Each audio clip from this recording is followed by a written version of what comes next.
Olá, boa tarde. Estamos de volta com o programa BIT hoje, nossa série de lives. E hoje nós vamos falar sobre o mercado de energia elétrica. Vou passar as orientações iniciais e depois passo a palavra para o Fernando.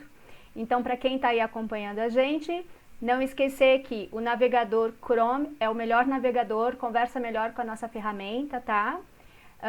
Se você não está conseguindo ouvir direitinho, então prefira acessar pelo celular. Geralmente o 4G ele é melhor, né, para a estabilidade da internet. E se você for fazer alguma pergunta, coloque o hashtag antes da pergunta, porque aí eu localizo mais rápido, porque no final do debate eu faço as perguntas que estão, então para localizar é mais rápido se você colocar o hashtag na frente, tá bom? Então agora passo a palavra para o Fernando. Com você, Fernando. Ok, muito obrigado, Lígia, muito obrigado, Pedrosa, muito obrigado, Urias, por participarem de mais um programa aqui na BIT. Hoje nós vamos falar de um tema que, dentre tantos temas que estão trazendo enormes preocupações a todos aqueles que empreendem nesse país, um deles é energia elétrica. Ou seja, as empresas estão, de uma forma geral, paralisadas. As empresas estão, principalmente as têxteis, com contas muito elevadas. A maior parte das empresas que consomem mais operando no mercado livre, participando ou tentando negociar seus contratos sem rompê-los. Tem a parte da demanda que depende das distribuidoras. Hoje vimos notícias importantes relacionadas a mais um empréstimo para financiar as questões relativas à queda de consumo e à provável inadimplência.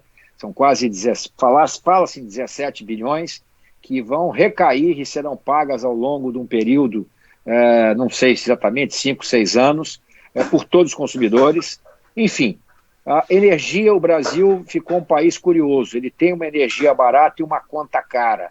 Cara em todos os sentidos, cara pelos impostos, cara porque tem um monte de subsídios cruzados, cara porque a indústria paga custos de uma série de programas especiais, e nada melhor que Paulo Pedrosa, presidente da Abrace, Associação Brasileira dos Consumidores de Energia, de grandes consumidores de energia, com o qual nós trabalhamos ombro a ombro nessa jornada ao longo dos últimos anos e que tem liderado aí propostas importantes relativas à indústria para o governo federal, para solucionar pelo menos parte das questões que estão postas hoje pelas companhias, e Dr. Urias, advogado famoso, competente, que lida diretamente e diariamente com questões envolvendo seus clientes e que também vai nos dar o panorama do que está acontecendo. Nós temos visto liminares, temos visto tentativas, como eu já falei anteriormente, de negociações, leituras de jornal, mas o fato inconteste, pelo que tem chegado a nós, é que os boletos estão chegando, as negociações ainda não estão concluídas, algumas liminares exitosas, algumas negociações tivemos informações também de serem bem-sucedidas, e é isso tudo que nós vamos debater hoje com os nossos dois convidados. Então, eu vou passar a palavra inicialmente para o Paulo, para ele fazer as suas considerações iniciais, como é que está vendo essa questão, o que as indústrias estão fazendo, e, em seguida, para o Dr. Urias, que também vai abordar sob a ótica daquilo que ele está acompanhando e vivenciando, e à luz, obviamente, do direito comercial, do direito que tenta fazer o equilíbrio entre as partes. E nós teremos aqui a participação dos nossos convidados, que farão as perguntas, e eu vou tentar explorar o máximo possível as perguntas que vierem daqueles que estiverem nos assistindo, e poderei fazer breves comentários no sentido de esclarecer ou até gerar também questionamentos da minha parte. Então, por favor, eu vou desligar meu microfone na hora que eu passar a palavra para o Paulo, e depois a gente entra com o Dr. Urias. Obrigado, Fernando, Lígia, Urias e todos os que nos acompanham aqui nessa live. Eu quero começar agradecendo a parceria nossa com a BIT, e a nossa proximidade do setor têxtil. Nós temos o Dr. Pedro da Coteminas no meu conselho como um conselheiro assim, muito atuante e sempre muito disposto a mobilizar o mundo empresarial em apoio às questões da energia. O conselheiro Pedro da Coteminas. Bom, eu quero dizer que a Abrace, que é uma empresa, é uma associação que ela está posicionada entre o mundo do setor elétrico e o mundo da indústria. Então, nós temos um olhar para o mundo regulado e protegido da energia e um olhar para o mundo competitivo em que as indústrias estão atuando. Então, as indústrias estão enfrentando a crise da pandemia dentro da lógica delas de competição. É um processo extremamente difícil, extremamente doloroso, tentando preservar as suas equipes, tentando preservar empregos, tentando preservar a produção, lidando com um problema gravíssimo de capital de giro que está se configurando e se relacionando com um setor que não segue diretamente a lógica competitiva. Quer dizer, o setor elétrico é um setor muito protegido, muito dependente das ações de governo, muito dependente das políticas públicas e que, ao longo do tempo, ele foi se tornando um ser híbrido. Quer dizer, hoje, Fernando falou com muita sabedoria, que o Brasil é o país da energia barata, porque, por exemplo, o governo faz leilões para comprar energia solar e energia eólica e está comprando por algo como R$100 o megawatt-hora, a energia nova. O transporte dessa energia deveria custar R$15, R$20, mas na conta final a indústria e a sociedade brasileira pagam muito mais, porque impostos, encargos, subsídios, ineficiências, proteções se aplicam à cadeia produtiva da energia e viram um custo para os consumidores. Quer dizer, o setor ele já vinha num processo ruim de aumento de custos. Para esse ano, nós já tínhamos contratados valores de aumento nas tarifas de energia, talvez superiores a 7%, 8%, se nada fosse feito. E para o futuro, mais ainda. A transmissão está ficando cada vez mais cara, a transmissão que deveria reduzir o custo final da energia por tornar o sistema mais eficiente virou um custo por si só, os encargos setoriais aumentando, nós somos obrigados a pagar custos de natureza de políticas públicas que deveriam estar tratados no orçamento da União como encargos. Isso é muito pior do que o imposto, porque o imposto você ainda consegue compensar na cadeia de produção. O encargo não, ele vira custo de produção e ele onera toda a cadeia, e por aumentos gerais do setor. Então, assim, de fato, eu, num artigo que escrevi há pouco, disse que o setor elétrico é como um brasileiro fumante, sedentário e obeso.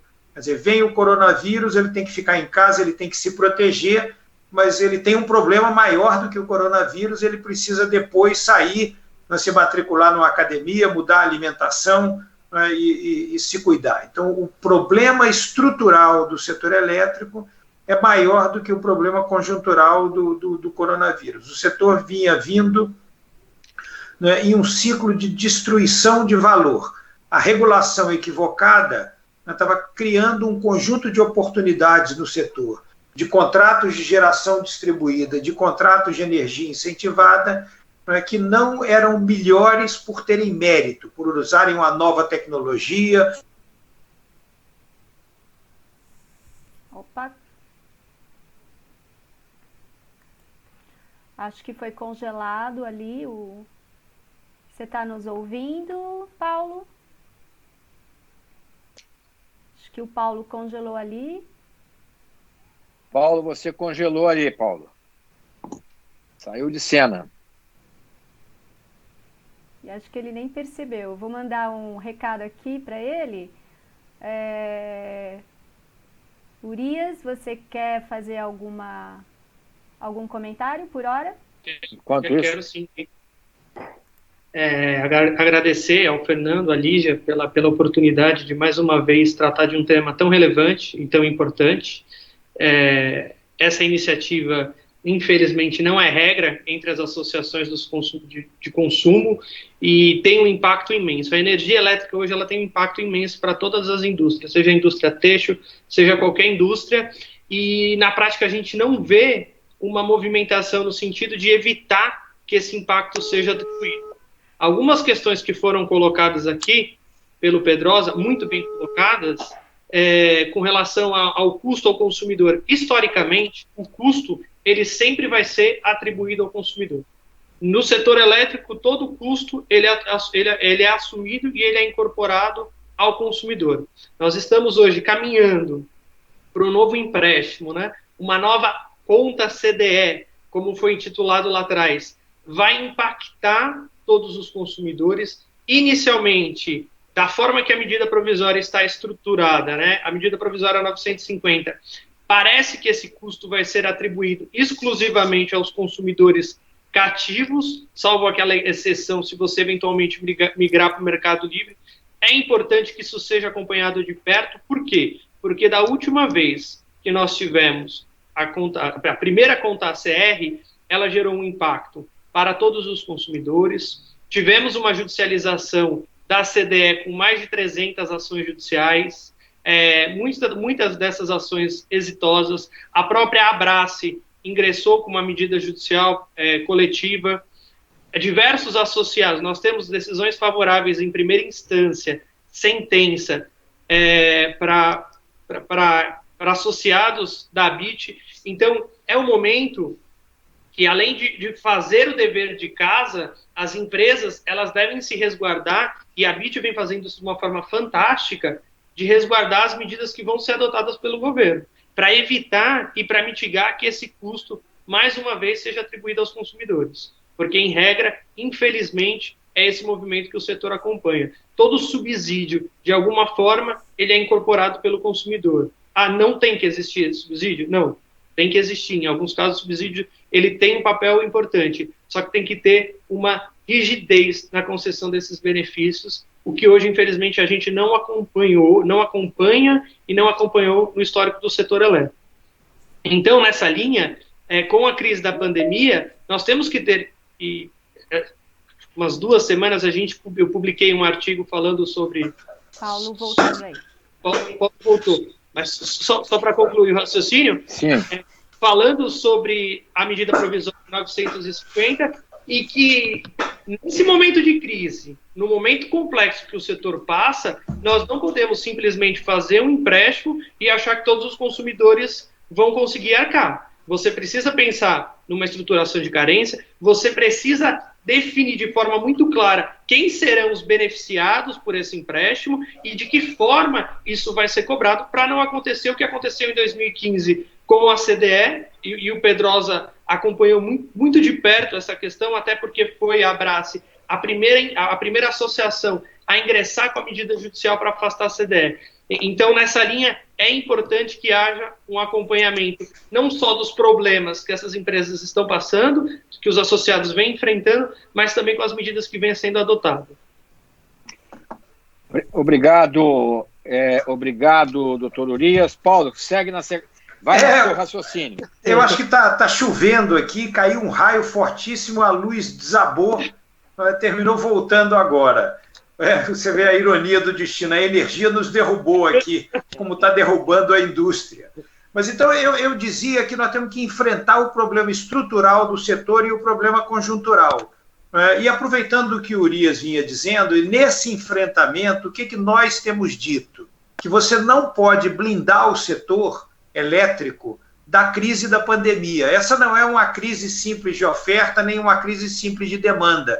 Isso é um cenário de uma gravidade gigantesca global, e é impossível você imaginar que você vai encontrar uma solução para o setor elétrico somando o tamanho do problema, quer dizer, traçando uma curva como se não houvesse crise, vendo a realidade da crise e toda a área entre essas duas curvas transformar num montante de dinheiro e cobrar do consumidor depois.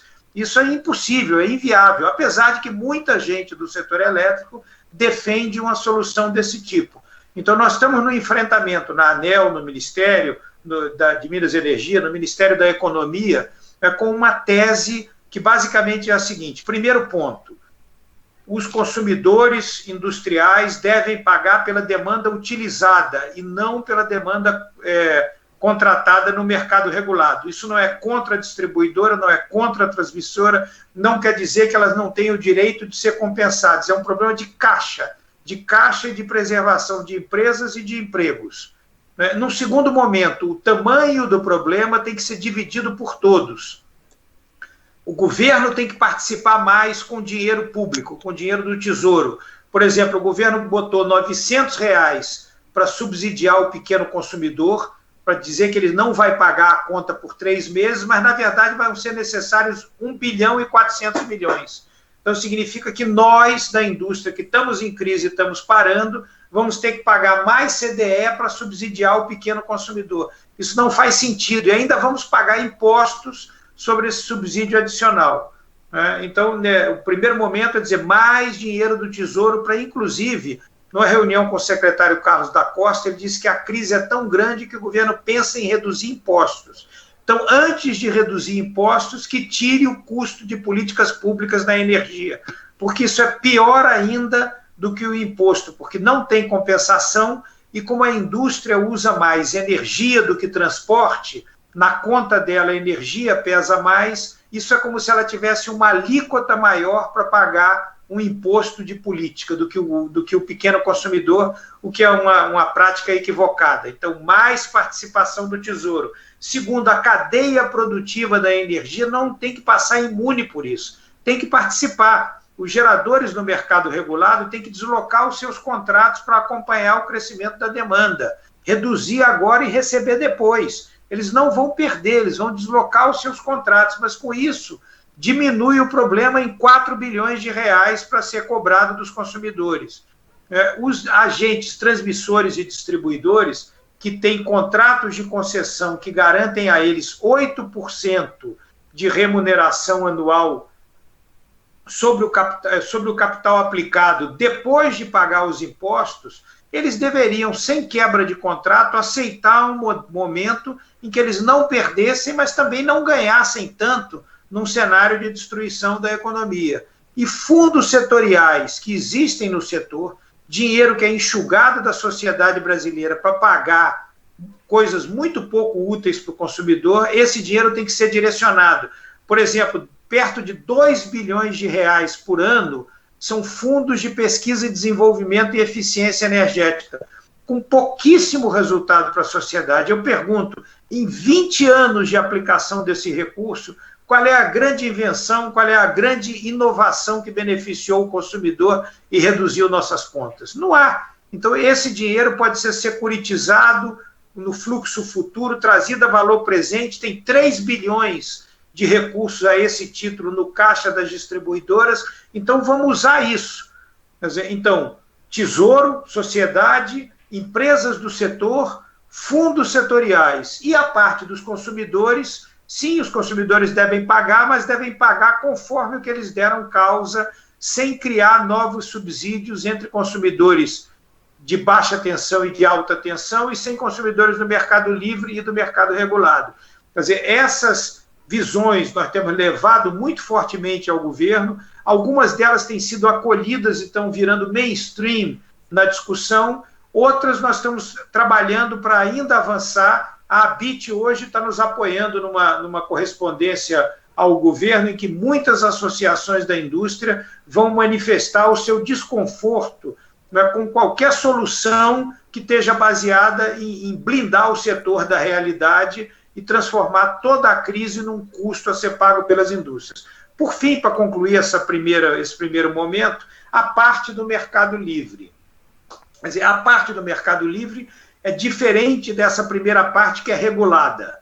Ela depende muito de contratos bilaterais. Assim, é óbvio que a pandemia é uma crise de proporções gigantescas. É óbvio que ela constitui, em muitas situações, um caso de força maior. Mas aí, cada contrato, cada realidade da indústria é diferente da outra. Infelizmente, não há uma cartilha, uma fórmula que se aplique a todas as soluções. Quer dizer, há situações de indústrias que têm contratos com cláusulas muito claras sobre força maior e que estão totalmente paralisadas por decisões de governo, por exemplo, em que a própria polícia está na porta da indústria impedindo que trabalhadores entrem e impedindo que ela trabalhe. É o poder público local, né, fisicamente impedindo aquela indústria em um contrato que tem um dispositivo de força maior. E há situações em que esse grau de clareza vai se tornando mais tênue.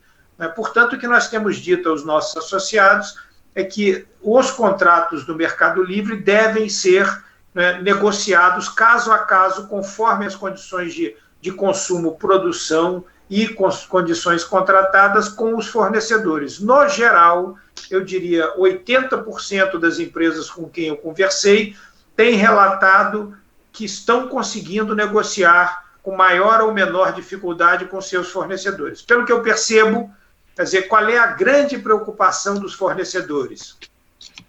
É de quem, por exemplo, vendeu um contrato de 5 anos, né, já se sabe que os preços da energia vão cair depois da pandemia, porque os reservatórios estão se enchendo e porque a demanda vai demorar para se recuperar. Então, o vendedor ele teme que o consumidor queira derrubar o contrato no horizonte de 5 anos para recontratar toda a energia por um período, por um preço mais barato. Então, esse é o grande temor dos vendedores. Para situações em que está se discutindo reduzir o montante entregue no curto prazo, né, e compensar esse montante ao longo do prazo do contrato numa extensão contratual, também me parece que está havendo muito mais disposição para sentar e negociar. De novo, aqui é uma banda muito grande de situações, com resultados completamente diferentes nessas negociações com os fornecedores. Então, assim, para uma apresentação inicial, era isso que eu queria trazer. Muito obrigado, Pedrosa. Realmente é uma coisa incrível como é que o país ele entrou num emaranhado nessa área de energia, e algo que nos tornava bastante competitivos no passado virou um fator de não competitividade no presente. É um país que tem uma matriz limpa, um país, claro, que as novas usinas são a fio d'água, os novos reservatórios, melhor dizendo, essa coisa toda, sabemos disso tudo, mas é incrível como virou, digamos assim, o termo talvez, uma vaca leiteira de extração de impostos pelos entes da federação, principalmente os estados. O consumidor, principalmente de baixa renda, paga um imposto bárbaro, tirando capacidade de consumo. Tá? A indústria, por sua vez, é sobrecarregada com uma série de políticas públicas que não vou nem entrar no mérito se deve ou não deve existir, mas se elas existirem, elas têm que estar transparentes no orçamento da União, tá? E para a sociedade decidir. E, ao mesmo tempo, a cada problema que vem uma linha de socorro, por exemplo, de 17 bilhões, claro que a gente vai precisar de energia, etc. Mas hoje eu também vi que os bancos estão organizando um pool de 50 bilhões para atender setor automotivo e aéreo, e eu fico aqui, discricionariedade é essa? Eu já manifestei isso hoje para o Ministério da Economia, porque está todo mundo no mesmo barco, quer dizer, e o texto com 1,5 milhão de empregos e outros setores mais. Então, de novo, perfeito, há muito desarranjo nessa organização econômica brasileira. Mas eu passo agora a palavra para o Urias, que já vinha fazendo a sua intervenção, para seguir, para a gente em breve entrar naquilo que nos motiva mais, que é ouvir a consulta e as perguntas dos nossos ouvintes. Um ponto muito importante e essencial, esse papel que a Abras, em conjunto com a ABIT, vem fazendo de apresentar a manifestação, de fazer pressão para o governo, ela é de extrema e relevante importância, porque se isso não acontecer, o custo simplesmente vai ser alocado para os consumidores, como historicamente nós acompanhamos. Sobre alguns comentários que o Pedrosa fez, e é importante trazer, seja no âmbito do Mercado Livre, seja no âmbito do ambiente de contratação regulada, não dá para você blindar o mercado, não dá para você blindar o setor elétrico do que o país e do que as indústrias estão vivendo hoje. Isso é um erro, seja em uma negociação bilateral da comercializadora ou do gerador, seja dentro do mercado de energia, com esse aporte bilionário que vai ser feito, com esse empréstimo bilionário que vai ser feito, e o custo vai ser alocado para o consumidor. O que precisa sentar e se discutir são medidas para minimizar esse impacto. Hoje a distribuidora ainda que a gente tenha uma expectativa de déficit muito grande, a gente vem acompanhando muitas comercializadoras e geradoras interessadas no MVE em decorrência dessa sobra de energia. Então, se formam alguns produtos que podem mitigar esse impacto. Num primeiro momento, esse empréstimo bilionário ele não pode ser alocado aos consumidores. Isso será irracional se o governo adotar essa medida, porque as empresas já estão tendo uma dificuldade muito grande. Um ponto muito importante, a gente escuta muito no dia a dia do mercado de energia, que o setor elétrico precisa ser um mercado maduro, que precisa ser um mercado evoluído, que precisa ser um mercado maduro. Não dá para pensar no mercado maduro se todo mundo não quiser sacrificar agora. Não tem como você pensar no mercado maduro se você não flexibilizar uma negociação do seu contrato de compra e venda de energia elétrica. Ou simplesmente apresentar um argumento que fala, olha, é um contrato financeiro. Pois bem, se é um contrato financeiro, em que pese eu entenda que, embora tenha algumas características, ele não é essencialmente um contrato financeiro, os contratos financeiros, no âmbito judicial, estão sendo revisados. Então não existe nenhuma blindagem em nenhum cenário do país em que você não possa invocar ou onerosidade excessiva, ou caso fortuito e força maior, ou teoria da imprevisão. Você tem N discussões jurídicas. Qual que é o melhor caminho? O melhor caminho é a análise do caso concreto, porque cada contrato se comporta de uma forma no ambiente de contratação livre. Então, infelizmente, não tem uma fórmula pronta para isso. A composição amigável. Infelizmente, algumas comercializadoras estão, vendedor, né, de forma genérica, estão fazendo algumas propostas esdrúxulas para alguns consumidores. Isso não pode acontecer, isso não deve acontecer. Alguns consumidores estão buscando a rescisão do contrato por conta do momento do custo da energia. Isso também não deve ocorrer, porque ainda que você ajude a sua situação agora, você vai estar prejudicando o mercado. Eu não estou pregando e não estou sugerindo que o mercado... então eu vou assumir o prejuízo aqui. Não. Eu estou sugerindo que a gente busque o meio termo em todos os cenários, seja no ambiente regulado, que depende, obviamente, das medidas que o governo vem adotar. Então, o governo precisa de uma solução estrutural, não pode pensar só nas dificuldades das distribuidoras. Trazendo algumas informações relevantes e que provavelmente está todo mundo a par disso, a CCE, por conta de uma determinação da agência reguladora, liberou lá, proporcionalmente, 2 bilhões de reais no fundo para alívio de encargos para os consumidores. Obviamente, os consumidores vão arcar com esse custo lá na frente, as distribuidoras também, mas isso é uma sinalização de um custo que foi liberado na conta corrente vinculada da CCE para os agentes que estão no Mercado Livre. Alguns clientes do escritório tiveram ressarcimento maior, outros menor, porque isso está atrelado ao seu consumo. Isso é pouco, obviamente é pouco, mas é uma implantação de uma medida inicial, o que até então a gente acompanhava. Tá? Em 2015, nós não acompanhamos isso, teve uma canetada lá. Em 2015, a gente teve uma canetada de um aumento de 70% da fatura de energia elétrica, e quem não gostou tinha que judicializar. Foi esse o caminho. O caminho não é a judicialização, mas as empresas não devem deixar de procurar os seus direitos, seja na discussão da demanda contratada, seja na discussão da compra e venda de energia elétrica. É óbvio, você precisa mensurar qual que é o impacto. Rapidamente falando um pouquinho dos contratos de compra e venda de energia elétrica. Já existem decisões judiciais favoráveis reconhecendo a aplicação do caso fortuito e força maior limitada ao consumo. Então, eu tenho que adequar a minha prestação. Também existem decisões que não foram dadas de forma favorável. Por quê? Então, isso é importante ficar muito claro. Simplesmente o que você está passando é um prognóstico que eu vou entrar e eu vou ganhar? Não, não é esse prognóstico, porque o judiciário não se comporta dessa maneira, e isso vai variar de acordo caso a caso. O exemplo do shopping center é um exemplo clássico. Eu não posso simplesmente operar. as minhas atividades estão interrompidas. Então, se eventualmente uma comercializadora, um gerador, não negociar, a probabilidade do ingresso da medida judicial é muito grande. A gente tem um dado no escritório, uma decisão judicial favorável que nós obtivemos recentemente, que no mês de março, só no mês de março, que o shopping funcionou praticamente 20 dias, nós tivemos um índice de inadimplência de aproximadamente 60%, 60%, 70%. Imagine em maio. Então, não dá para pensar no mercado maduro se não houver um sacrifício de ambas as partes. Não dá para o vendedor achar que ele vai invocar o princípio pacta sunt servanda, que os contratos devem ser cumpridos, que eles simplesmente vão ser cumpridos. Não vão. Não é assim que o mercado, não é assim que me parece que o Poder Judiciário vai se comportar. E até talvez na esfera arbitral. Outro ponto importante, para abrir as perguntas, sobre a demanda contratada.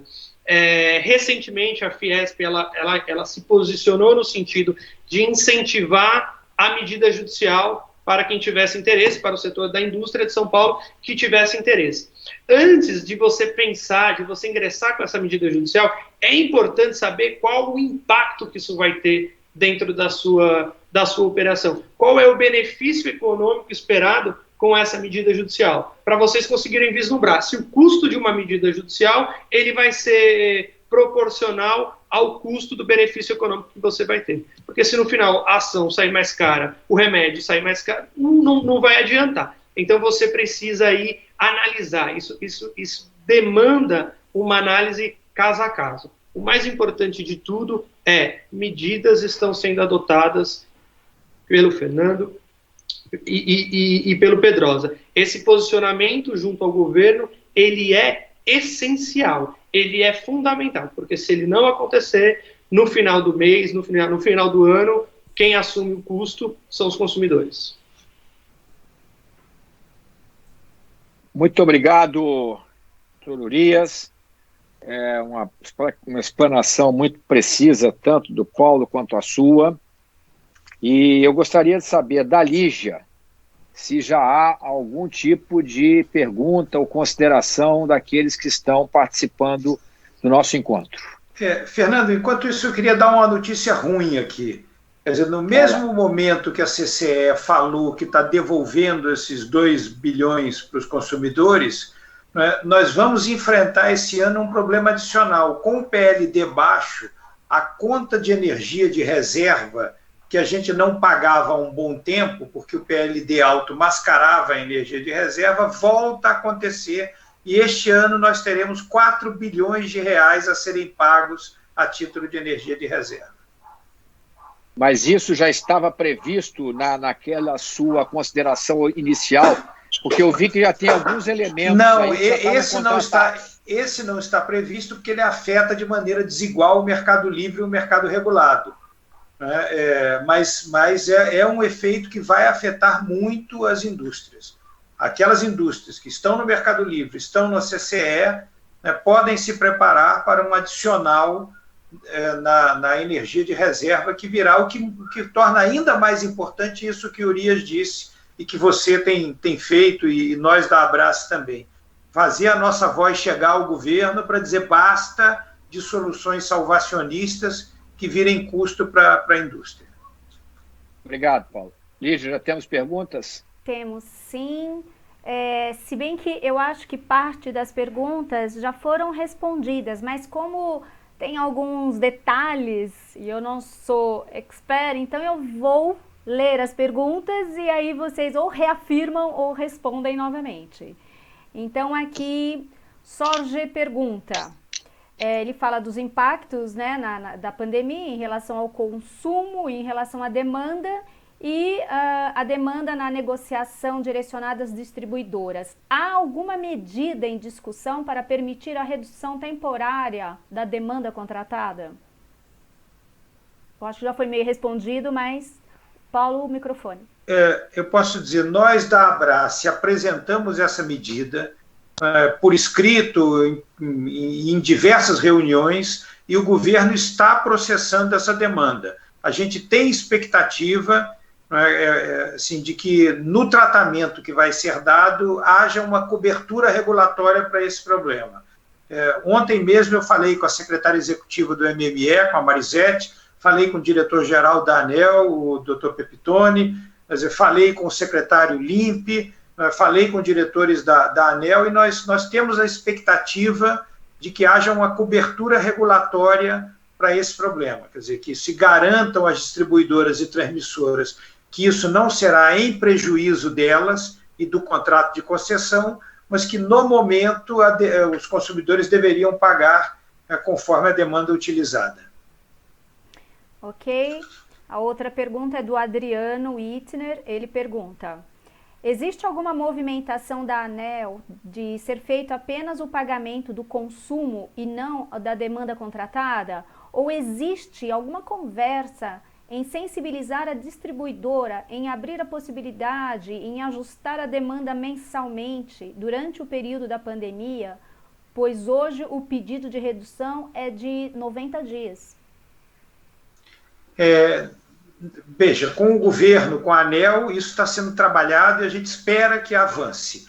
Com as distribuidoras, como elas estão tendo uma redução de receitas que já chegou a 30%, mas pode chegar a 40%, naturalmente elas resistem a fazer essa mudança. Até porque elas não podem fazer de forma negociada.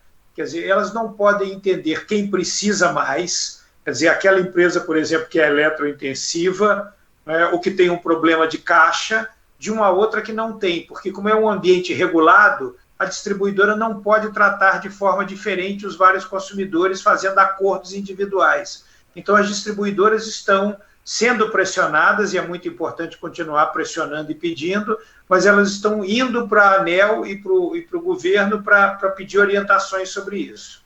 Só complementando... Doutor Urias, o que o senhor quer complementar sobre isso? Um ponto importante existe uma possibilidade de pedido de redução de demanda contratada no contrato.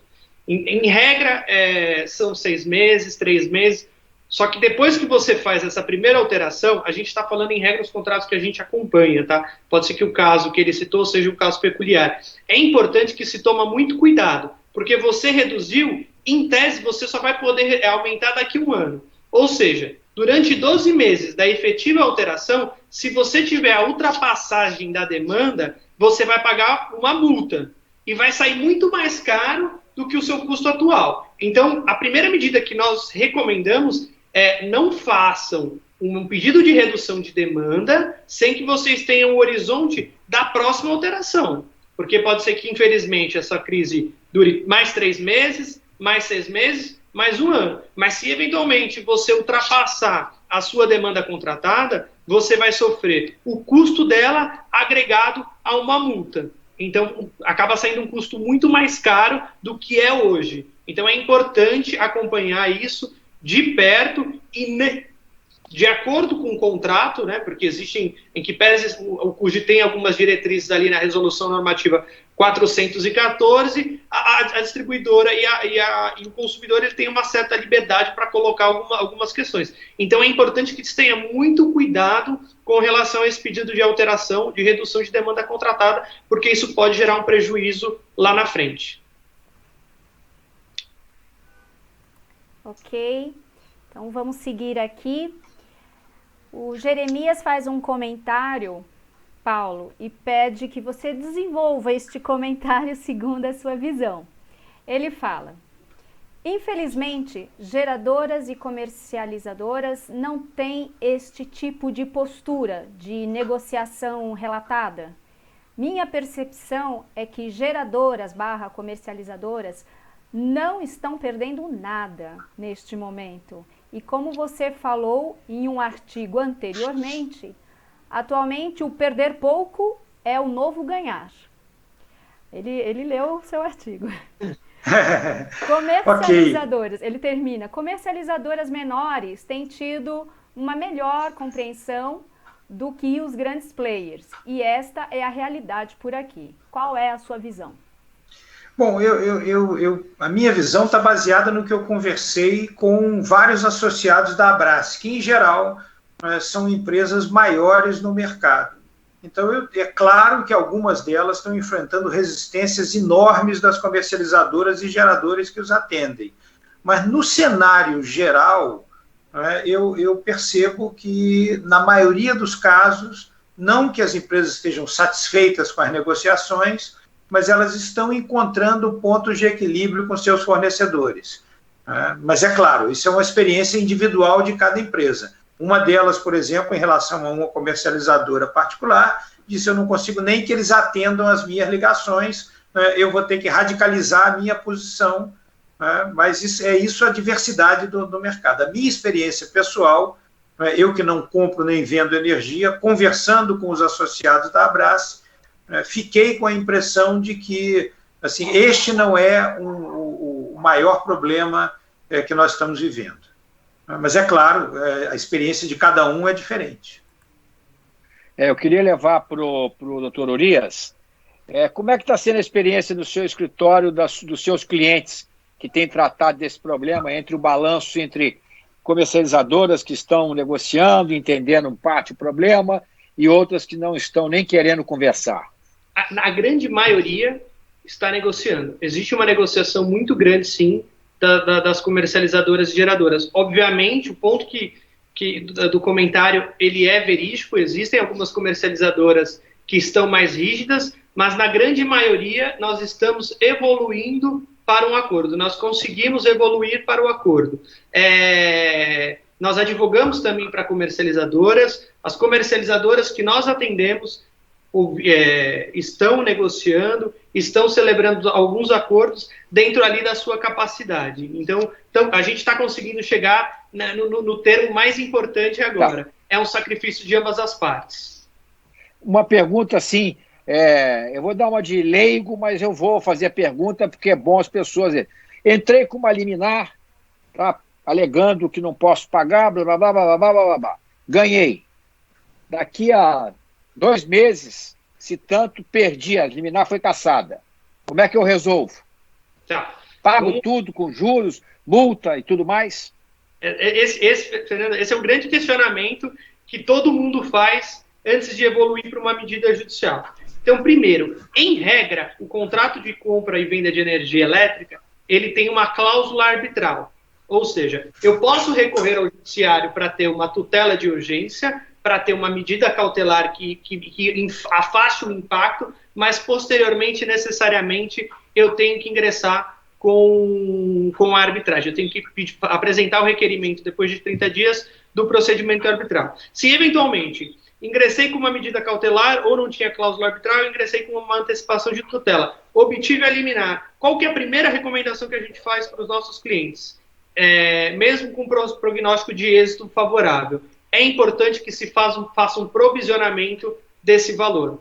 Por quê? Se eventualmente essa liminar ela for revogada, a gente fala que ela tem o efeito ex tunc, ou seja, eu volto à situação anterior. Então eu sou obrigado a pagar por aquela energia. De que forma? Ele vai me cobrar toda a energia e não vai me entregar? Não. Em regra, pensando numa estruturação, o que deveria ser feito?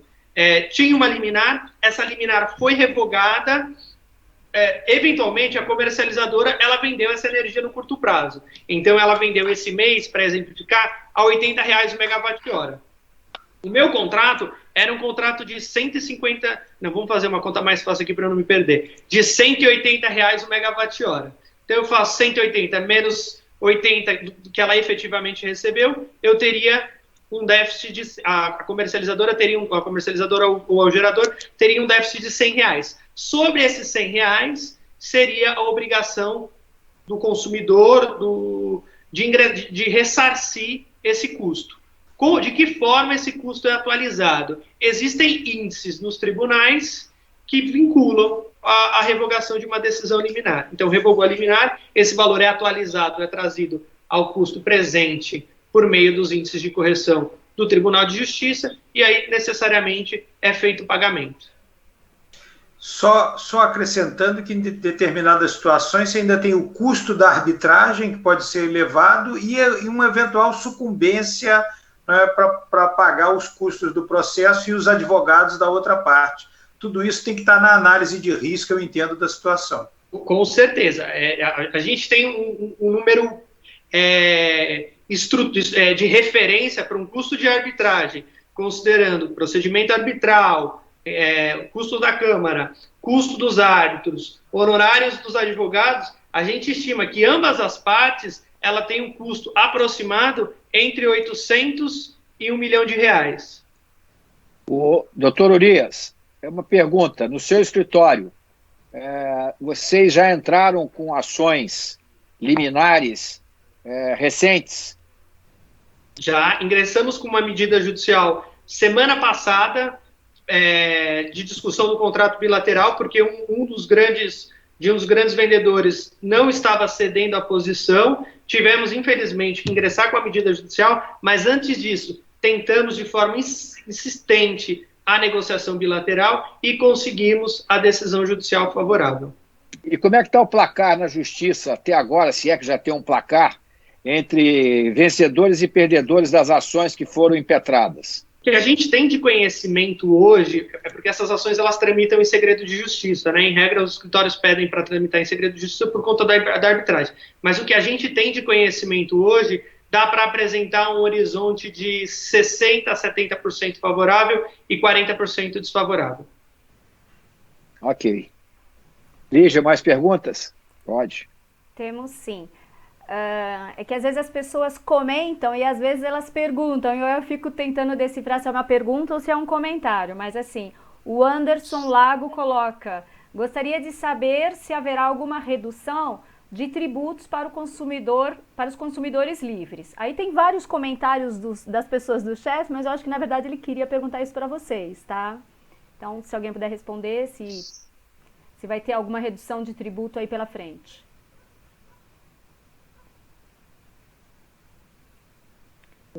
Posso dizer que eu ouvi do secretário Carlos da Costa, numa reunião essa semana, que o governo está até considerando, frente à gravidade da situação, uma redução de tributos no sentido de que a economia se recupere e depois ele possa arrecadar.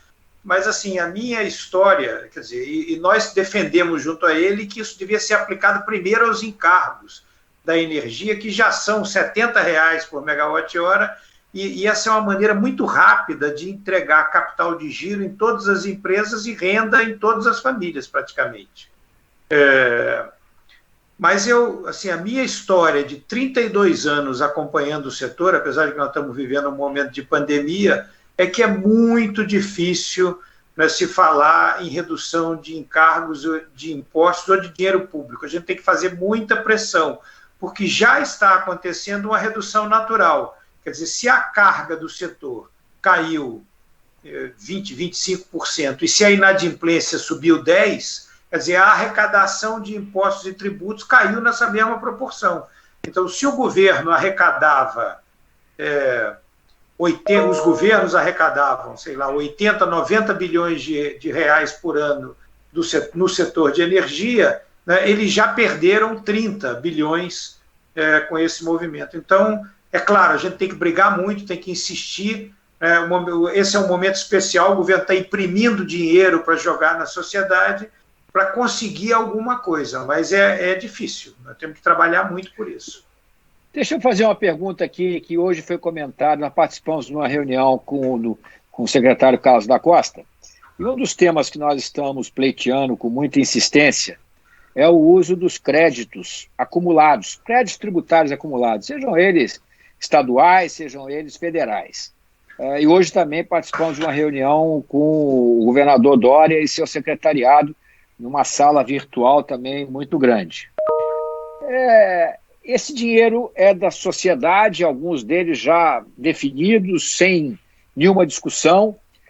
Os bancos não estão irrigando o sistema, porque chega na ponta, não. E eu não estou aqui para falar mal de banco ou não, eu estou aqui dizendo o seguinte: aumentou o risco, é preciso ter uma garantia desse crédito para que esse crédito flua. Na verdade, o crédito não está fluindo, os anúncios são muitos, mas eles mesmos, o governo mesmo reconhece, o próprio ministro Guedes reconhece. Seria alguma coisa meio absurda a gente tentar trabalhar para usar, pelo menos para aliviar em parte, algum uso de crédito para pagamento de contas de energia, num momento como esse, com transferências, porque tem distribuidoras nacionais, federais, estaduais, melhor dizendo, tem comercializadoras, não tem nenhum encontro de contas que pudesse ser viável nisso aí, não? Vocês que são especialistas? Posso começar? Claro. É importante a gente considerar que hoje, no custo da tarifa da fatura de energia elétrica, o grande custo de tributos que nós temos ICMS, PIS e COFINS. O ICMS é o que traz o maior impacto, ele vai poder impactar aí de 18%, em alguns estados até 31%. Uma medida que você possa utilizar esse custo, né, em regra, o que o Código Tributário prevê, ele prevê uma compensação desses valores do tributo, do ICMS, com outros tributos. Isso é previsto, mas isso depende de regulamentação dos estados. O que, em via de regra, não se tem ainda, né, em que pese exista até uma imposição para que os estados façam isso. Então, você pensar em estruturar eventuais créditos tributários dentro para pagamento de fatura, você teria que criar toda uma estrutura em que esse aporte ou esse título seria referenciado à concessionária de distribuição. Existe até uma proposta um pouco, ela não segue essa linha, mas é uma das proposições da medida provisória, emenda da medida provisória 950, não ficou muito claro qual era a ideia ali, mas se fala de uma criação de uma cédula de crédito de energia.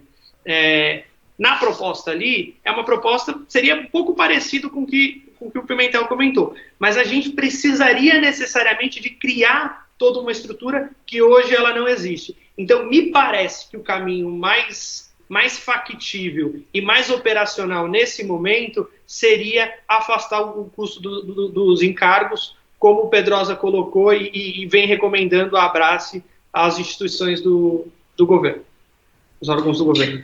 Ok. Eu não tenho nada a acrescentar. É exatamente essa a minha visão. Eu gostaria de lembrar uma coisa aos nossos colegas, que na medida que está lá, acho que é a PEC da guerra, lá, os governadores conseguiram, pelo menos até agora conseguiram, a preservação, a níveis de 2019, das receitas de estados e municípios.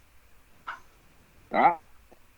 Estou lembrando isso porque a alegação que está muito por trás é que eles vão ter uma queda brutal. Hoje o ministro Meirelles falou que estimativamente em abril 27% foi o número que ele falou de perda de arrecadação, mas se isto realmente acontecer, ou seja, os estados e municípios eles vão ficar preservados nas suas receitas no patamar de 2019, tá? Que não foi um ano ruim. E, ao mesmo tempo, eles alegam que isso é necessário porque eles não podem nem emitir dívida e nem emitir dinheiro, coisa que a União pode fazer, e eles ficam de pés e mãos atados dentro dessa crise. Ora, então, tirar um pouco de tributo para folgar capital de giro, já que eles vão voltar a uma situação que é muito perigosa, que as empresas não faturam, mas eles garantem uma receita, ou seja, é confortável um pouco essa posição, até mesmo em decisões de um possível, que eu não estou aqui advogando de qualquer maneira, mas até mesmo uma possível decisão de iniciar de forma organizada, planejada, segura e protocolada a volta paulatina dos negócios, principalmente em áreas mais populosas, que é sempre um risco maior, que o mundo também está tateando. Ou seja, quero lembrar que quando a gente fala que os estados já estão perdendo arrecadação, sim, pela queda de consumo, etc. Mas nessa PEC aí, se passar como tal, eles estão garantindo receita como tinha em 2019.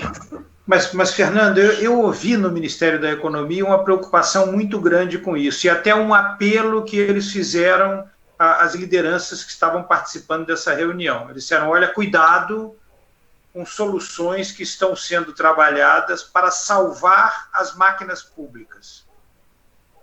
Essas soluções vão comprometer a nossa capacidade de salvar a produção e de salvar a sociedade. Então, não há espaço para todos esses movimentos, né? E por isso o governo federal está trabalhando e pediu o nosso apoio para pressão no Congresso para evitar esse tipo de solução, que daí não vai sobrar para a sociedade e para a produção. Claro, eu concordo em gênero e número grau, só estou fazendo uma observação, que já que nós estamos falando de redução de carga e etc. Sim, que eles teriam essa gordura. Que se isto vier a acontecer, que eu não sou favorável, porque todos têm que ser parte da solução, porque o governo federal também perdeu, eles alegam que eles não podem se endividar, mas os estados se endividaram, os municípios se quebraram várias vezes, isso não é novidade, Mas se isto porventura acontecer, e eu não sou favorável, é um elemento que poderia gerar algum espaço de redução de tributos para baratear o custo da produção e o fluxo de caixa das empresas. Isso.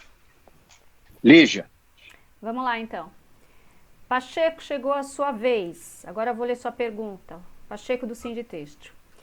E se a fornecedora de energia com contrato no Mercado Livre não concordar em receber somente a energia consumida e exigir o pagamento da demanda contratada? Doutor Urias. Grande Pacheco. Infelizmente, se você eventualmente nós não conseguirmos chegar a uma composição amigável com a distribuidora, seja com a comercializadora ou com a geradora, a única medida que resta é o ingresso de uma medida judicial para que o judiciário se manifeste sobre esse pleito. E aí, posteriormente, se for o caso, via procedimento arbitral. Então, é muito importante que se tente a negociação, essa negociação esteja formalizada, com o envio de notificação, com o envio de e-mails estruturados, trazendo todos os argumentos ali que são importantes para atendimento do pleito. Se, eventualmente, a comercializadora ou o gerador não abrirem mão, provavelmente vão sofrer os efeitos, podem sofrer os efeitos, não há uma garantia, né, de que o judiciário vá se manifestar sobre essa questão. A gente sabe que isso é público, saiu na Reuters e saiu no canal Energia. A Votorantim, a Engie e a EDP e a comercializadora Minerva sofreram com decisões obrigando que aceitasse somente o consumo utilizado. Então, nesse momento, é importante um sacrifício de ambas as partes. Olha, isso é muito importante ficar claro. Quando eu peço caso fortuito e força maior, eu não tenho obrigação de apresentar uma contrapartida. Mas por que nós estamos recomendando aos nossos clientes que busquem dar uma contrapartida para a comercializadora ou para o gerador? Para ter uma solução equilibrada e para se evitar que isso vá ao judiciário ou que vá à esfera arbitral. É muito importante que fique claro também ao gerador e à comercializadora que a extensão de 1 ano, de 6 meses de contrato, é algo que ela poderia não ter. E ali, dentro daquela negociação, muitas das vezes está sendo oferecido isso. Ou de compartilhar os prejuízos. Olha, eu não vou assumir todo o custo, mas eu vou assumir 50%. Às vezes, assumir esse custo vai representar muito menos do que o custo de uma arbitragem, que fica em torno de 800 mil a R$1 milhão.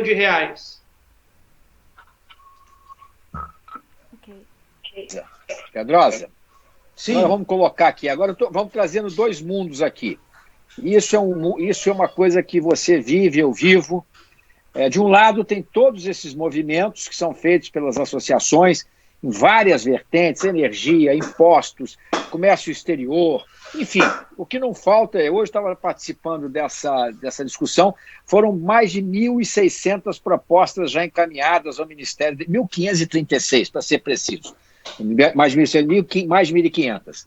E das quais 800 foram consolidadas, porque umas coisas às vezes batiam com a outra, e está em análise, uma tira para cá, outra tira para lá. O fato é que as nossas discussões elas têm um tempo, porque o governo ele tem uma burocracia, tem atos que podem ferir normas, regulamentos, até leis, e ao final o gestor público acaba podendo pagar pessoalmente por qualquer incúria, qualquer improbidade, qualquer coisa que ele venha fazer de maneira não correspondente aos cânones legais. Bom, então a gente fala com o nosso pessoal, não, isso está vendo, administradora, vamos ver aqui, vamos ver. Enquanto isso, a ampulheta já está ali deixando cair a areiazinha e o cara está premido. E aí entra o doutor Urias.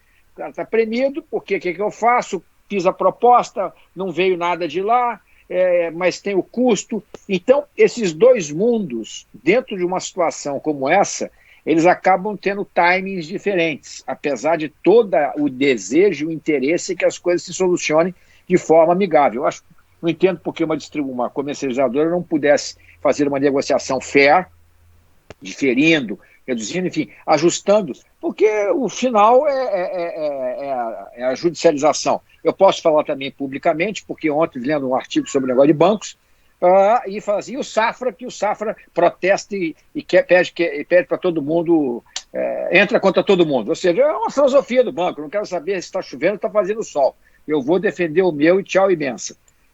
Como é que esses mundos se conversam? Eu queria falar com o Pedrosa primeiro e depois com o doutor Urias, porque o mundo da urgência do empreendedor que tem que tomar uma decisão, porque chegou a boleta, e o nosso mundo de negociar com o governo, você que foi de governo, privado, etc. Conta um pouco a sua experiência, depois o Urias fala também. Bom, Fernando, essa é a dificuldade, quer dizer, agora, por exemplo, dia 25 vencem as faturas das transmissoras, assim, os associados da Abras estão todos correndo para pedir orientação e a gente está passando essa informação e pressionando o governo. E o governo, assim, vivendo uma crise com uma equipe pequena, ainda tem a interlocução entre Ministério de Minas e Energia e Ministério da Economia, que nem sempre tem a mesma visão, né? O Ministério da Minas e Energia é mais sensível à cadeia produtiva, o Ministério da Economia é mais sensível aos impactos gerais na economia. Então, assim, de fato, assim, é uma situação difícil, delicada, e não tem resposta, é o conflito. Então, nesse conflito, o que a gente tem que fazer é atuar nos nossos mecanismos de pressão para pautar as nossas ideias. Eu acabo de, enquanto a gente falava aqui, ver duas notícias no celular. Uma foi a demissão do Mandetta.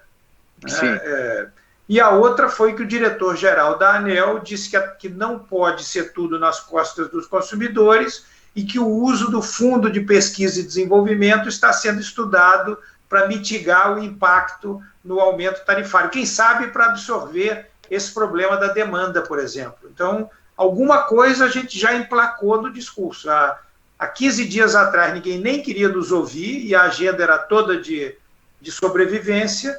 Com o tempo, isso foi... os espaços foram se abrindo e agora nós já pautamos a preocupação de nem tudo virar custo e já pautamos alguns caminhos de solução. Tem que continuar a pressão, fazer aquela nossa carta, né? As indústrias têm que usar os caminhos que têm, né, através de um parlamentar que conhecem, do governo local, para falar mais alto e conseguir influenciar nesse processo. Não vejo outro caminho do que esse, nesse cenário de dificuldade. Haja tesouro, hein? Haja tesouro. A reforma da Previdência já foi embora. Que era para economizar em 10 anos, já foi gasto aí, ou pelo menos anunciado. Urias, o que você fala sobre isso? Esses timings. Sobre esses timings, bom, essa notícia do P&D e essa proposta que vocês levaram é uma proposta extremamente inteligente, extremamente importante, porque se a gente vai ter um problema com encargo de energia de reserva, a gente tem uma solução com a questão do P&D, e obviamente a questão do encargo de reserva vai passar por uma solução. Voltando à questão do time, o que é importante que as empresas façam e como nós estamos orientando? Apurou o problema? Seja rápido, notifica, tenta a negociação bilateral. Essas medidas estruturais do governo, vocês dois conhecem muito bem, possuem uma experiência fantástica nisso, demoram mais. A gente sabe que uma posição de eventualmente afastar, por exemplo, o custo da demanda contratada e considerar a demanda utilizada, isso tende a demorar um pouco mais. Isso é um processo mais lento. Então, o que eu posso fazer? Em regra, você vai obter uma negativa da distribuidora, mas encaminhe uma notificação, porque se essa solução não vier do governo, você tem argumentos para ingressar com uma medida judicial. Embora a relação da demanda contratada ela seja uma relação regulada, no contrato do uso do sistema de distribuição, tem lá a previsão, em regra, tem lá a previsão do caso fortuito e força maior. Então, é importante que essas medidas sejam estruturadas de forma rápida, vocês precisam tomar decisões rápidas, o governo, a pressa do governo, não chega nem a ser uma ineficiência, mas a quantidade de assuntos hoje que estão sendo tratados pela questão da pandemia, às vezes retardam. Então, assim, se eventualmente existe um horizonte de que vai se aproveitar, afastar do custo da demanda contratada, a gente recomenda que espere. Não existe esse horizonte, pode ser que sim, pode ser que não, mas uma incerteza muito grande e isso está me onerando de uma forma muito desproporcional. Então aí nós recomendamos a adoção de medida judicial. Paulo, nessas contas, você com a sua experiência, nessas contas empresariais, no balanço entre comercializadora e distribuidora, quantos por cento dá para uma, quantos por cento dá para outra normalmente? De uma conta. Do valor que o cara tem que pagar. Depende muito do nível de tensão que você é conectado. Quer dizer, na média, em uma conta de energia, a parte de distribuição, o fio, distribuição e transmissão, chega a 18%, 20%. Quer dizer, a parte da transmissão, né, é algo que está se aproximando a 8%, 10%, né, portanto, nós temos 30%. Talvez a energia seja algo como 40%, e o restante seriam encargos na tarifa de energia. Então, mas essa é uma proporção assim, média. Uma grande indústria não usa distribuição, está conectada direto na rede básica. Então, para ela, o encargo é muito maior. É isso que a gente tem dito muito ao governo. Quer dizer, essa solução via encargos, ela é ruim para a indústria, porque o encargo pesa mais na conta da indústria, portanto, seria como um imposto de alíquota maior para a indústria do que para o resto da sociedade. É uma coisa que a gente tem enfrentado. Perfeito. Lígia, mais alguma pergunta? Tem sim, tem várias, e eu vou pedir desculpa novamente se realmente essas perguntas já foram respondidas. Então, de tal forma que eu vou ler de 3 em 3, porque aí vocês respondam o que não foi. Lígia, você sabe que o general Golbery, considerado o bruxo na época, ele dizia que quando chegava um cidadão que começava a contar uma história para ele que ele já tinha ouvido, ele nunca interrompia, ele ouvia também, porque ele falava que sempre tinha alguma coisa nova que ele não tinha capturado na versão anterior, ou um fato novo que não tinha sido contado. Então, nas perguntas, mesmo que possam ter semelhança, elas podem ter nuances que possam gerar outras explorações do debate pelo Paulo e pelo Urias. Ok. Eu não sei se está vazando aqui no meu microfone, começou um panelaço aqui agora. Porque o Mandetta saiu. Enfim, e sabe Deus lá quem está entrando, mas vamos lá. Então, vamos ver se tem algum detalhe aqui que passou. Olha, o Felipe Schlickman, espero ter acertado o sobrenome. Fazendo uma projeção dos reservatórios e consumo de energia, quanto tempo pode levar para o valor do PLD voltar aos patamares acima do piso? Essa é uma pergunta. Depois eu vou continuar com mais uma pergunta. Acha que os consumidores, por falta de uma capacidade de negociação com geradoras e comercializadoras no ACL, podemos ter uma diáspora ao ACR? Jesus, não entendi nada que ele perguntou, vocês devem ter entendido. E por fim, ainda naquela resposta do Pacheco, Urias, o Pacheco pergunta, só para emendar, porque eu sei que ele já está lá embaixo, se cabe reclamar ou denunciar a Anael. Nesse meio aí ainda tem mais perguntas, mas eu faço depois. Então deixa eu começar, enquanto eu ainda lembro das perguntas todas, que esse é o meu 18º call hoje, ou reunião, ou live. Quer dizer, em relação à ANEEL, a ANEEL hoje tem dado várias demonstrações de que entendeu o ponto de vista da indústria. Nós estamos esperando uma nota técnica muito positiva, e o diretor-geral da ANEEL, nessa live e que me relataram há pouco, sinalizou pontos que a gente tem definido. Então, assim, está na hora de empurrar a ANEEL e empurrar para o lado do bem e aplaudir porque o que nos favorecer, porque hoje me parece que ela está assumindo posições que são positivas, né? E segundo, em relação à diáspora para o Mercado Livre, eu acho impossível, porque os preços do mercado regulado estão muito altos e vão subir muito agora com Itaipu, né? Então, eu acho que, apesar de toda essa crise, o Mercado Livre, no mínimo, será menos pior do que o mercado regulado. E a primeira pergunta que você fez, Lígia, me ajuda aí. A projeção do PLD, do aumento... A projeção do PLD, isso é assim, uma arte, né? Depende de cenários hidrológicos, depende de um conjunto de coisas muito grande. O que eu posso dizer é o seguinte: a demanda caiu bastante e ela dificilmente se recuperará ao longo desse ano. Nova oferta de energia está entrando e os reservatórios estão enchendo. Então, de todo mundo que eu tenho conversado, a perspectiva que eu escuto é de um período de PLD no piso bastante prolongado, dependendo da condição da economia, possivelmente indo até o final do ano. É o que eu ouvi, o que, assim, para quem está contratado, significa muito pouco, né? Porque você tem os seus contratos e vai ter que trabalhar com eles. Quer dizer, talvez alguns, e a sobra das distribuidoras vai aumentar, e essa sobra vai ser vendida também ao Mercado Livre. Então, vai haver sobra de energia. Difícil é justamente o problema de quem é que vai estar precisando consumir e liberado de contratos para aproveitar esse ciclo de energia barata. E ainda tem uma pergunta aqui que é sobre aquele valor de 4 bilhões a ser pago de energia de reserva. Está previsto só para 2020? E esse não, caso... para esse não, 2020, porque o que acontece com a energia de reserva? Primeiro, a energia de reserva não é reserva. Que reserva seria uma energia que fica parada, sentada no banco para entrar em campo quando um gerador se machuca. Energia de reserva é uma energia que você paga, ela gera, entrega para o sistema, mas aquilo não vai comercialmente para ninguém. É como se fosse uma chuva artificial, porque uma perda negativa que ajuda a encher os reservatórios. Então, essa energia de reserva ela é contratada, digamos, em um leilão. A gente pagou por energia eólica R$130, R$150 o megawatt-hora por energia de reserva. Ela fica gerando e entregando para o sistema.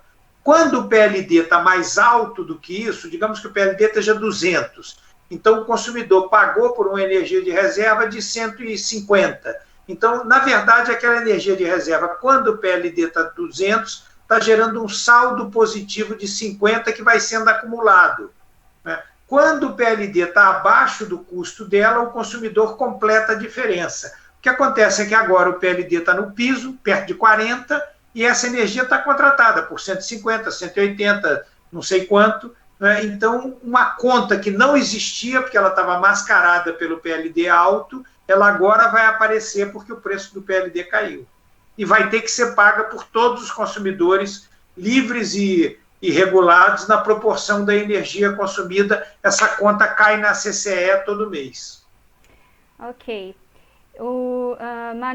Manutenção está perguntando. Uma distribuidora está propondo pagamento de fatura em 12 vezes sem juros. Existem outras distribuidoras que estão propondo flexibilidade para ajudar as indústrias? Que eu saiba não, mas essa distribuidora, se puder, me diga qual, porque eu vou usar esse exemplo em outras situações. Muitos dos nossos consumidores estão pedindo que as distribuidoras parcelem pagamentos e muitas vezes recebendo um não como resposta. Nós tivemos também alguns pedidos e foram negados pelas concessionárias de distribuição. Não fizeram nenhuma concessão para fim de pagamento de fatura. Ok, e por fim, a última aqui, o Anderson Lago, ele fala: quais são as projeções e perspectivas futuras para consumidores livres? Se vai estar mais caro ou tende realmente a baixar os preços? E aí a nossa última questão. Bom, primeiro eu volto a dizer, o Brasil tem um mercado de energia desfuncional. Quer dizer, a alocação de atributos na energia, de custo de riscos, de custos da segurança, ela está equivocada e o nosso mercado tem muitos subsídios. E ele é dividido em vários segmentos. Nós temos agora o mercado da geração distribuída vendendo para pequenos consumidores, que, na minha opinião, tem nuances de ilegalidade. Nós temos o mercado de energia incentivada, nós temos o mercado de autoprodução, nós temos o mercado de autoprodução com energia incentivada, nós temos o mercado livre e nós temos o mercado regulado. E o mercado livre, você tem todo tipo de contratos, com flexibilidade maior, com sazonalização, com modulação. Então, é um ambiente extremamente complexo para você responder se ele será ou não atrativo. O meu entendimento é que as ineficiências do modelo regulado são tão grandes que o mercado livre será por um bom tempo, ainda um ambiente menos ruim. Agora, ele está também sendo contaminado pelas ineficiências do sistema. Quer dizer, esses custos dos contratos legados das distribuidoras, esses custos dos subsídios afetam os consumidores do Mercado Livre via encargos, por exemplo, da CDE. O subsídio da energia renovada vira CDE. Então, no limite, nós teremos um Mercado Livre que vai ser competitivo e vai lhe oferecer energia barata, mas você vai pagar um encargo gigantesco depois pela ineficiência do setor elétrico, portanto, o seu problema de competitividade vai estar comprometido. Por isso que nós temos que trabalhar para que a modernização do setor elétrico acompanhe, né, esse movimento do coronavírus. Quer dizer, esse brasileiro obeso, sedentário, fumante e hipertenso, que é o setor elétrico, sobreviva ao coronavírus, mas ele seja fitness no prazo mais rápido possível.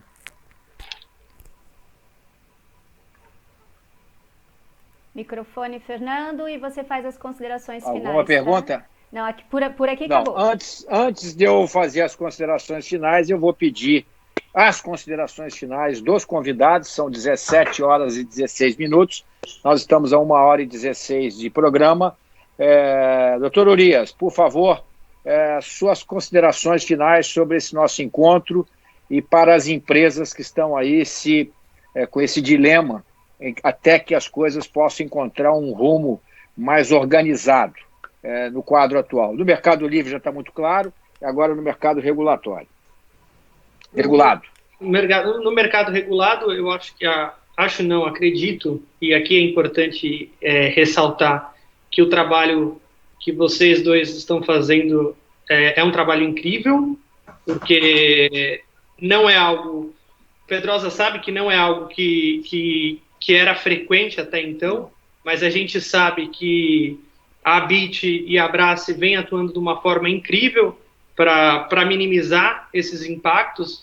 Então, essas medidas elas devem continuar acontecendo. Eu sempre fui um admirador de vocês dois, então, assim, as medidas que vocês vêm adotando para esse momento complexo do setor são medidas que vão, com certeza, e já estão repercutindo resultados positivos.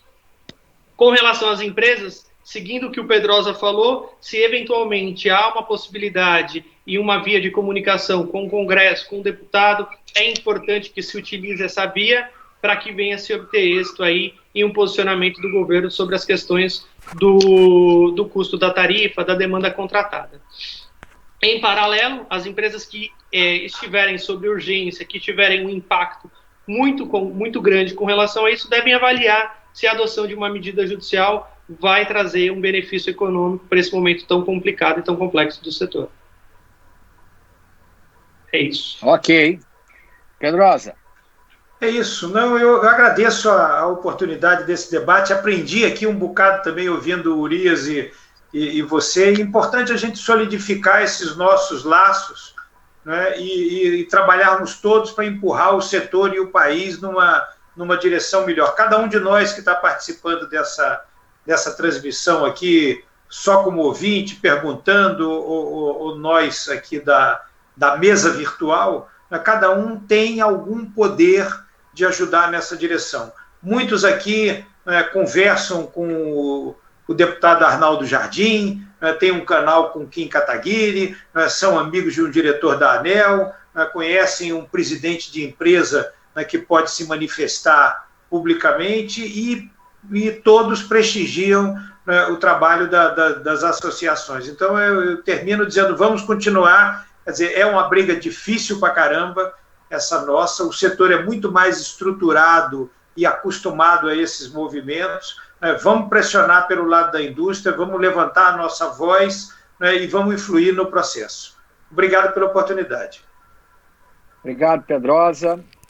Obrigado, Lígia. Bom, eu espero que todos que tenham participado desse nosso encontro tenham podido capturar informações, indicações e considerações que ajudem na sua tomada de decisão. A ABIT, ela está trabalhando também neste tema, acoplada e muito ligada ao Paulo Pedrosa na área, que é um craque, foi do governo e voltou para a Abrace.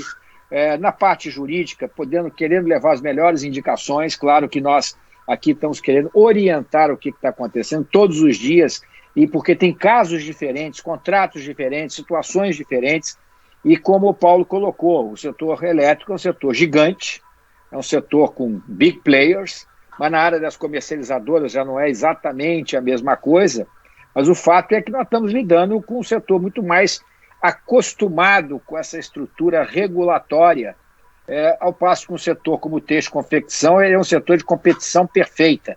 Ele é uma briga permanente, diária, de dezenas de centenas de milhares de atores, de empresas, de empreendedores, de representantes comerciais, vendendo e tentando colocar o seu produto nas diversas possibilidades de uso que eles têm. E eu sempre fico angustiado, que a angústia dos nossos associados é a nossa angústia, porque há um delay entre o que é preciso, que eles gostariam de ouvir, e as soluções. Mas nesses últimos 30 dias, surgiram várias soluções, algumas delas já com efeito imediato, de postergação de pagamento de imposto, uma coisa aqui, outra ali, mas nem de longe, diante da necessidade, por exemplo, dos financiamentos necessários para que a gente possa atravessar esse deserto.